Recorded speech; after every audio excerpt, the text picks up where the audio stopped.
Magandang araw Pilipinas! Para sa ating pamilya, maging mapagmatiyag sa mga buwaya. Narito po ulit ang update sa lagay ng ating panahon. Ngayong araw po ng October 5, 2025. Sa ngayon po ay wala na tayong binabantayan na sama ng panahon sa loob ng Philippine Area of Responsibility, habagat po ngayon na nakakaapekto sa kanluran ng ating bansa na nahahatak po ng dating bagyong Paolo na nagbabanta na po na maglandfall dyan sa may southern part ng China sa susunod po ng mga oras.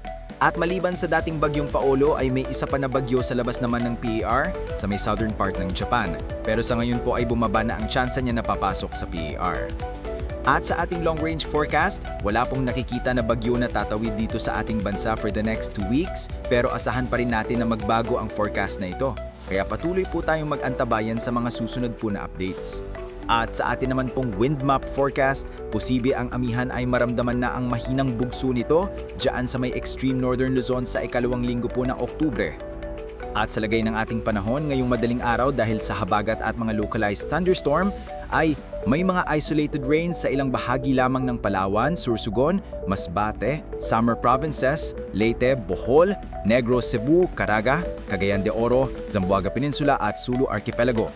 At mamaya po ay sisikat naman ang araw sa malaking bahagi ng bansa, maliban lamang sa tsansa ng maulap na kalangitan na minsan ay may mga pulo-pulo na mga pag-uulan sa ilang bahagi ng Northern Palawan, Masbate, Sursugon, Catanduanes, Guyuan, Cebu, Cadiz, Dinagat Island, Maasin, Zamboanga Peninsula at Sulu Archipelago.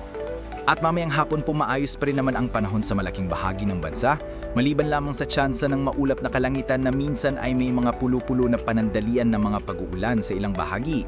Kaya kung lalabas po tayo sa ating mga tahanan, ugaliin lamang po natin lagi ang magdala ng kahit na anong panangga natin sa init ng araw at proteksyon na rin po sa mga biglaang buhos ng ulan.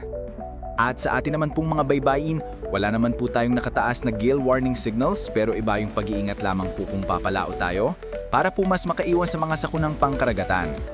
Para sa mga isyong napapanahon, dapat laging maging in for the nation. Here is our inspirational quotes of the day.